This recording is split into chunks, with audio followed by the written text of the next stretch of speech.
ഇത് കറക്റ്റ് 4.5 ഇഞ്ചാണ് വരുന്നത്. അപ്പൊ നമ്മൾ എന്താ ചെയ്യേണ്ടതെന്ന് വെച്ചാല് നമ്മൾ ഇവിടെ 1.5 ഇഞ്ച് അടയാളപ്പെടുത്തി ഈ പോയിന്റിൽ നിന്നും ഈ ഒരു ലൈനില്ലേ, ഈ ഒരു ലൈനിലേക്ക് 4.5 ഇഞ്ച് അടയാളപ്പെടുത്താം. ഇതാ നമ്മൾ 4.5 ഇഞ്ച് കറക്റ്റ് ആയിട്ട് ഈ പോയിന്റിൽ കൊണ്ട് വെച്ചിട്ട് ഇതിന്റെ ഈ ലൈനിന്റെ എവിടെയാണ് 4.5 ഇഞ്ച് വരുന്നത് എന്നുള്ളത് നോക്കാം. എന്നിട്ട് നമുക്ക് ഒരു ലൈൻ അങ്ങ് വരച്ചു കൊടുക്കാം.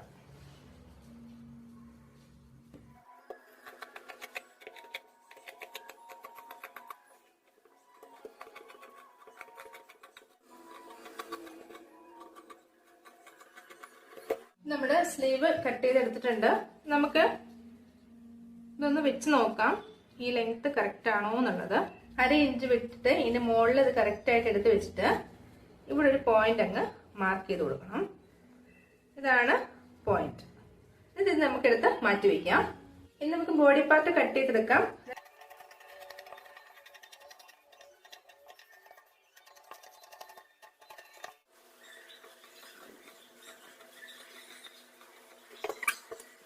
അപ്പം നമ്മുടെ 3 പീസ് ഇതാണ് നമ്മൾ കട്ട് ചെയ്തെടുത്തിട്ടുണ്ട്.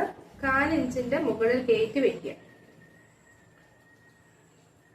ഇവിടെ അതുപോലെ തന്നെ 1/4 ഇഞ്ച് മുകളിൽ ആയിട്ട് കയറ്റിയിട്ട് വെക്കുക. എന്നിട്ട്